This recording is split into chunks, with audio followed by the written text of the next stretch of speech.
In this video of Food Outside the Lines, we're getting an early start on our Cinco de Mayo celebration by making these delicious carne asada tacos with roasted vegetables. Hey Jay, what are you going to do with all these onions? Well, it's Cinco de Mayo. I'm going to make carne asada. So, first thing we're going to do is grill up some vegetables for our carne asada. Oh. So for Cinco de Mayo, I'm going to do carne asada. I'm going to do it on my Recteq Bullseye. That's a wood pellet smoker, but this is a perfect recipe for anybody who just has a regular run-of-the-day charcoal grill. The flame is what makes it. I wish I had a charcoal like a Weber kettle or something like that. That's what I'd be using right now, but I don't. So we use what we have. But like I said, if you have a charcoal grill, that's my favorite. Let the flame kiss the meat and stuff. But I can't wait because I have one. yeah. So sometimes the simplest stuff is the best, and it works the best. But like I said, I'll use the Bullseye just because I can get the temperature. The first thing I would do is I like to cook the vegetables a little bit first. The meat will literally cook because it's really thin. The meat will probably cook like 3 or 4 minutes aside. Oh, wow. So I definitely like to get the vegetables started a little bit. I'll pull it, then I'll put the meat on, pull it, and let the meat will rest a little bit, and I'll finish up the vegetables and warm the tortillas at that point. Oh, I'm so excited for this. So what I did is I got some big old Costco thing of avocado oil. And this is nice because it has such a high smoke point. Exactly. And throw a little bit in there. I like lots of oil. Oil's fat, and fat's good, right? At least some of it. So, I cut out a bunch of onions. Throw those in there. Again, these aren't perfect. They're not beautiful, but just decent size. And then what I did is normally I would use like a regular red, green, and yellow pepper. But we actually have those little sweet ones that you get at the grocery store that come in the bag. And I should have said the bag, but they look like that. And oh yeah, I buy those all the time. Yeah, they're really this helpful. is what I had, so I'm going to use those. I just cut those in half and put, I got most of the seeds out. So I'm throwing that in there. And then I did buy a couple of jalapeños just because I like them. These you add a little bit of heat to it. So I just throw those in there. And usually I'll eat those, my wife will not, but it still adds a nice little flavor to it. Yeah, and because all the seeds are out, it's not going to add a lot of heat. Right.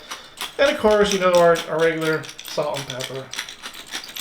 And just mix it up a little bit, make sure it gets coated on the avocado oil. Try to keep it in the pan. Yeah, one got away. Yeah. Right. I have the Recteq set at 450 right now, and I'm going to put it on there for a little bit. A couple things you may notice: I did use a cast iron for this. Yep. I actually like this one. It doesn't have a handle, so I'm able to center it on the grill. Oh, that's nice. Right, because if you have a handle, you got kind of offset, so you can close the lid or something. So that's why I like this. This is more like I use this for pizzas and stuff too. But that's the reason why I chose this one. But if you don't have this, there's cooking mats you can use. There's baskets, stuff like that. Anything will work. I just went with this one. So don't let if you're missing something, a certain tool, find something else to compromise. Don't let that stop you. Yeah, I mean, I use that veggie mat for a lot of stuff, and that would go really well, right? Yeah, and I use a veggie mat too. We got a bunch of people here today. If it was just me and Jen here, I would use the veggie mat. But since we're feeding a small army today. Yay! Yes. Yeah, exactly. I'm going to use the skillet to get more vegetables in there. Yeah, so that's the advantage. The more we post, the more people are like, "Can I come be testers?" Yeah, exactly. It's amazing how many friends we have now. Right? Wants to test. So I'm gonna put this on the grill, and then we'll come back and we'll go over the meat. All right, great. We got the veggies on, and what I did is I went and got a couple of flank steaks. This is just what I'm showing you that I used. I got one marinated, and we'll go over that in a second. This is a flank steak. It was from Winco. This was actually one of the better ones because it does have pretty decent fat in the middle of it. So you want that marbling? Yeah, if you can get it. Sometimes you can. I made this a couple of weeks ago on a camping trip, and I just couldn't find ones that look like this. Also, and it's hard to say, and I'll show you on the other when I do the marinating is, a little bit thicker the better. Winco did have the marinated meat just for carne asada, but it was super thin. And I don't want the marinade, and also I want to be able to, I can cook it like a medium rare. It was actually pink in the middle and stuff. Yeah. And it's just hard the thinner it gets. So that's what we're using today. I took 2 pounds of that steak.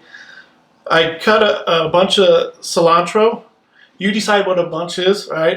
This is just for the marinade, so I didn't really worry about separating the stems from the leaves. Right.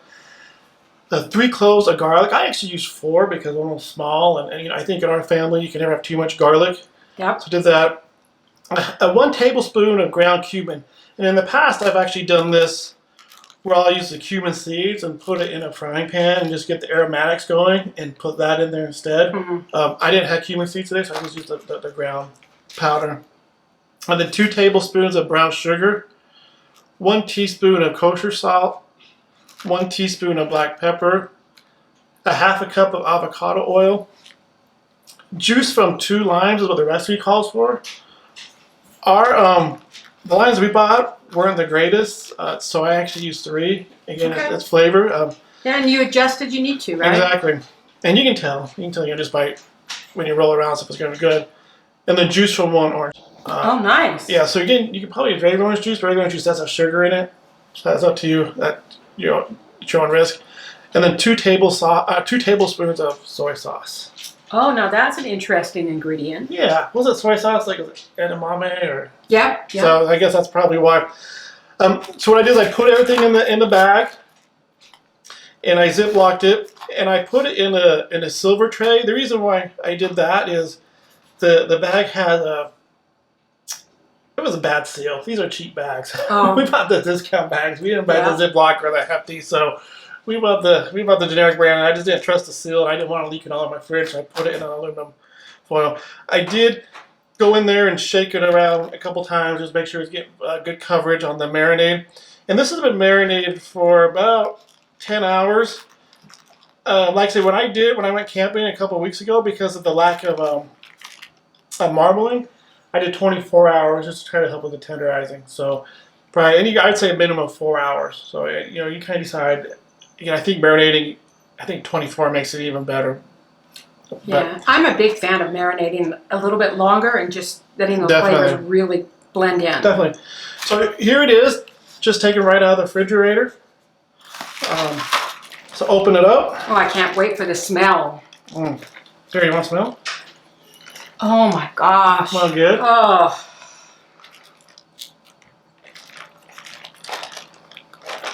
I could probably just dump it out. I'm trying to be clean here. Well, and that's not working out very well. Telling you, go old school, use your fingers. Yeah, exactly. Here I go. So 1 piece. Oh my gosh, you guys. I wish, again, I know I say this a lot, but if you could just smell this marinade, there is no doubt this beef is going to be fantastic. I don't know what the hell. Just with a lot there. It'll burn off. So yeah, it smells so good, just like that. So like I said, this one's a little bit thinner. This one's a little bit thicker. You have to get what you get, but definitely try to search for the thicker chunks of meat. Like I said, we have the vegetables going right now. I'm gonna let those go for another couple minutes, and then we'll put this on the hot grill.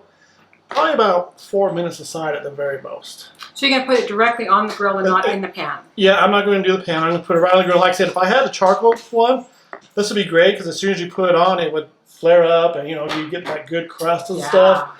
But it will still be amazing. So.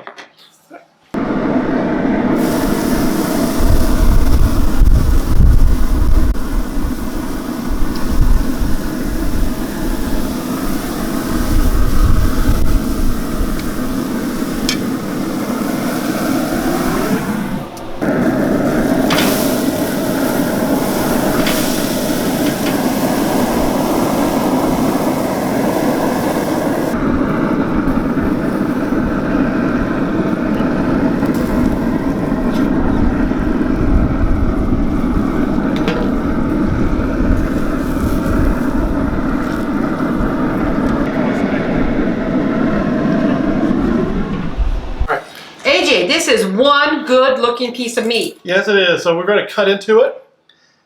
As you see the grains going left to right here. So I'm actually just going to cut right in half. Take a look. That's still a little red. Again, it's so hard to get, a good rare, especially on a thin piece of meat, but that'll work. I think that's perfect for this. And then, of course, we're going to cut against the grain. Make it more tender while we chew on it. And you can really just smell that smoke and that marinade. Yeah, and somebody asked me once what pellets I use, and it does vary. This, I used a lumberjack pellet. It's their Supreme blend. And it's like 3 different woods. I don't know off the top of my head what it is. But generally speaking, I always use lumberjack pellets. Well, and you should see Bimo the dog here. He is just right by the counter saying, this smells amazing. Yes, he is. So. Again, I did pull this off. It did say it was, one of them said 130, one said 132. So obviously they do cook a little bit after you pull them off. This has been resting about 8-9 minutes. And that resting is just so important to keep that juice locked into the meat. Yes, it is. So, anyway, those are vegetables. Obviously, I pulled them out of the pan, put in another bowl. Looks like I got carried away on the onions, or either so I add a little less onion or more peppers. Or, but, if you like meat, yeah. you love onions, it's good. Exactly.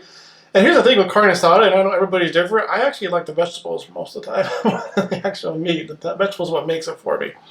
These are great, but give me the meat. Yeah, do the meat, huh? So let's make our taco.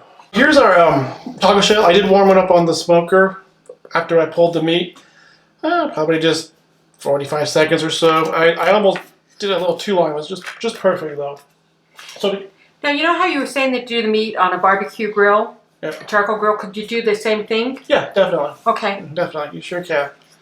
So, and then again, it's how you build your own taco around here, right? So you decide how you want. What I do is, I always put the guacamole first because I love guacamole. So I make sure it gets all the way around, but some people will think that's awfully weird. Then of course you add your meat.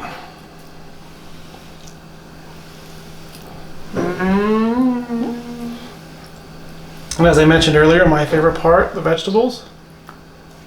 There's that jalapeno, so this one's gonna be mine. I love the jalapeno in there.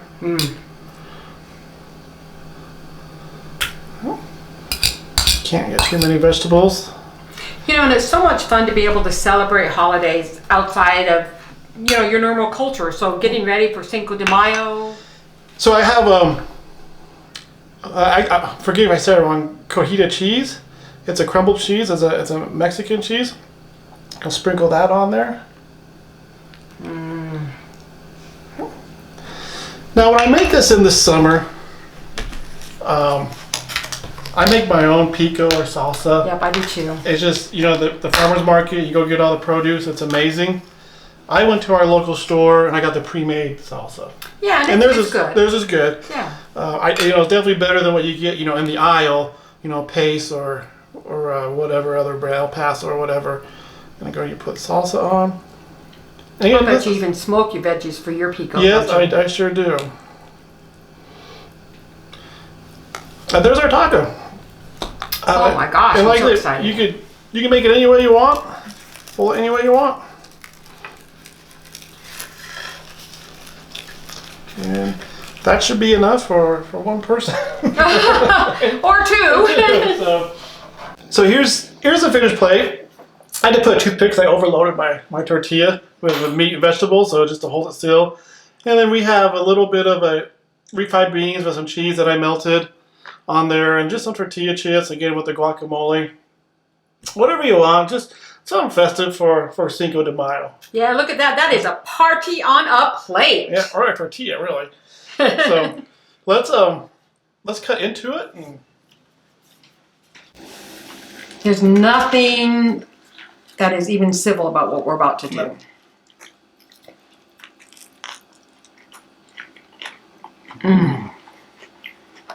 Oh my. That's good. I'm gonna take a time out and wipe my hand. So good though. Mm. All right, YouTube. Regardless of how you celebrate Cinco de Mayo, we wish you a happy Cinco de Mayo. This is one idea for you to celebrate. Obviously, a good Corona would make it perfect. Oh yeah. This is definitely an easy recipe. It cooks fast. The marinating is the longest part. So follow us on YouTube. Subscribe, and you get notifications when we post stuff every Thursday. And we look forward to seeing you next Thursday. Enjoy.